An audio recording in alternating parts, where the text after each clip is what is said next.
बातमी आपल्या हक्काची।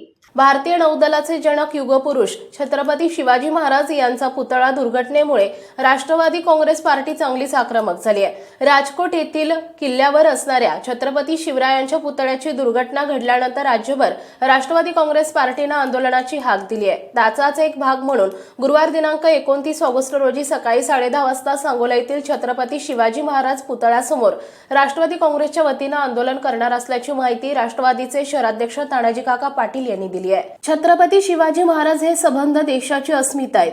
मालवण येथील राजकोट येथे छत्रपती शिवरायांचा पुतळा उभा करत असताना राज्य सरकारनं कामाचा दर्जा आणि गुणवत्ता याबाबत सतर्क असणं आवश्यक होतं। परंतु दुर्दैवानं छत्रपती शिवरायांचा पुतळा उभा करत असताना कामात अक्षम्य त्रुटी आढळल्यानं दुर्दैवी दुर्घटना घडली।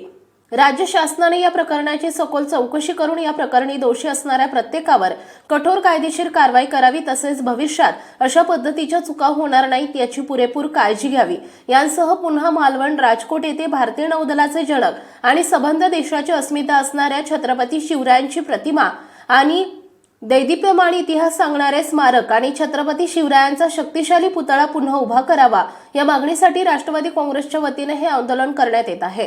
सांगोला शहर आणि तालुक्यातील तमाम शिवप्रेमींनी गुरुवार दिनांक 29 ऑगस्ट रोजी सकाळी 10:30 वाजता छत्रपती शिवाजी महाराज चौक सांगोला येथे या आंदोलनासाठी उपस्थित राहावे असं आवाहनही शेवटी राष्ट्रवादीचे शहराध्यक्ष तानाजी काका पाटील यांनी केलं आहे। सोलापूर जिल्ह्यातील तसेच सांगोला तालुक्यातील महत्त्वाच्या आणि ताज्या बातम्या पाहण्यासाठी आजच आमच्या पंचनामा लाईव्ह न्यूज चॅनलला YouTube वर सबस्क्राइब करा आणि बेल आयकॉन प्रेस करा।